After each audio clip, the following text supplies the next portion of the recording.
गरीब बेटी का सोने का ससुराल।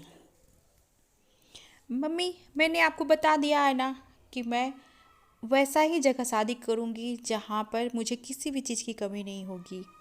अरे बेटा, हम लोग गरीब हैं और तुम्हारे सपने इतने ऊंचे हैं, जितना चादर उतना ही पैर फैलाना चाहिए। और क्या, तुम जिद पकड़ के बैठी हो, मैं तुम्हारी बात नहीं सुनूंगी। मैं तुम्हारे लिए रिश्ता लेकर के ही आऊंगी।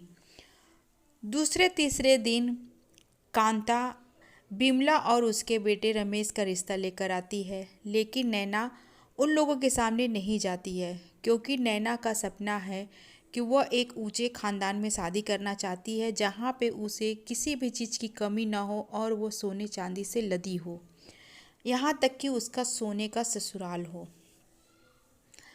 कांता अपने पति हरिया और नैना के साथ रहती है।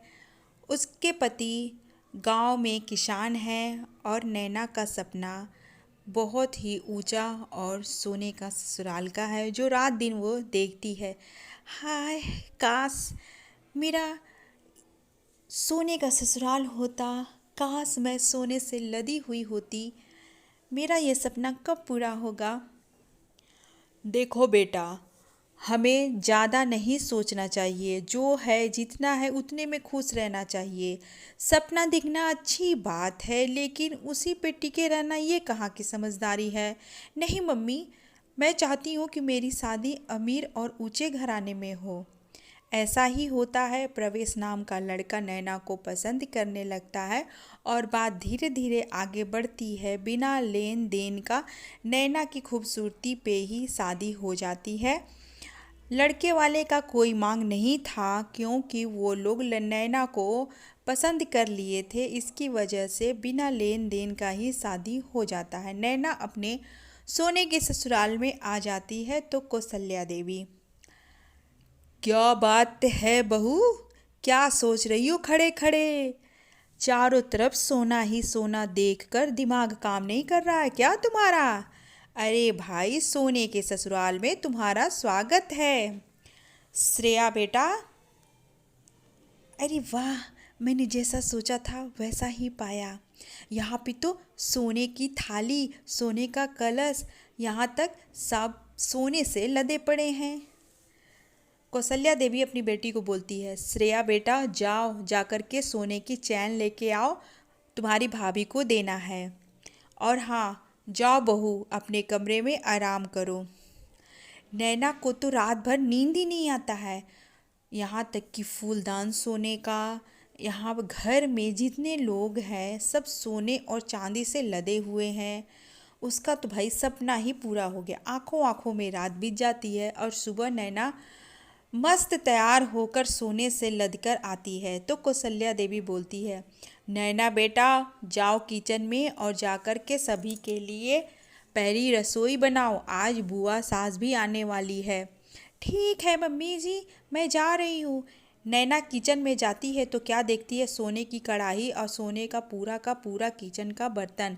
वो फटाफट से खाना बनाने लगती है, लेकिन इतना हैवी ज्वेलरी था जिसको वो संभाल नहीं पाती है। उसे उतार कर खाना बनाती है और जल्दी जल्दी में सभी को खाना परोसती है और अपना गहना पहनना भूल जाती है।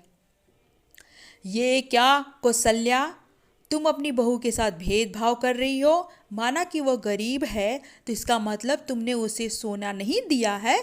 उसके गहने कहाँ हैं? देखो तो वो ऐसी ही खड़ी है।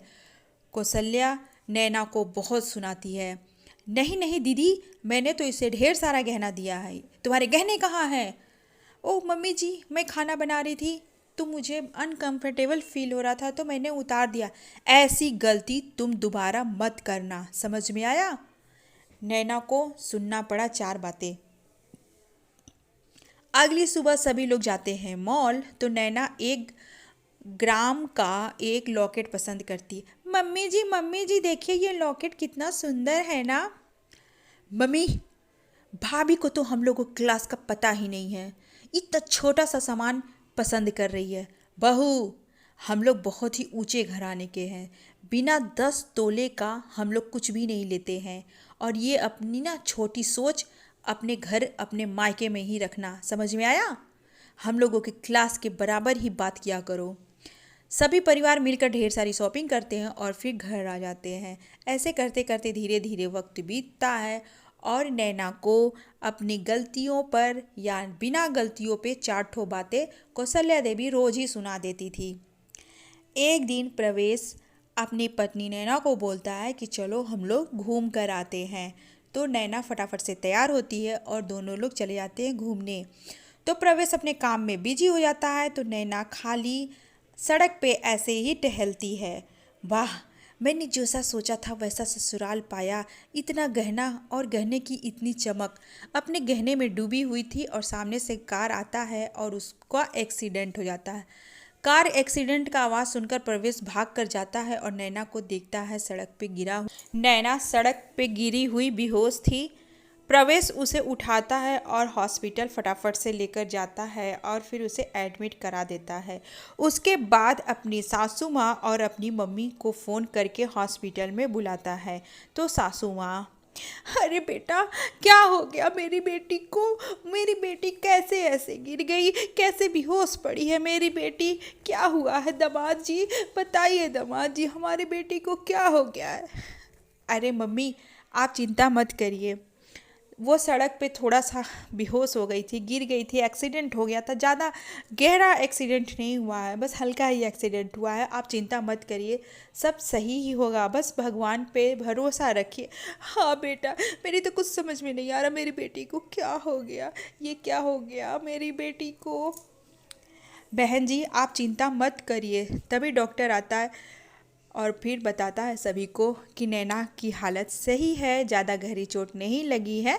नैना को फिर होश आ जाता है और डॉक्टर बोलते हैं आप सभी लोग जाकर नैना से मिल सकते हैं।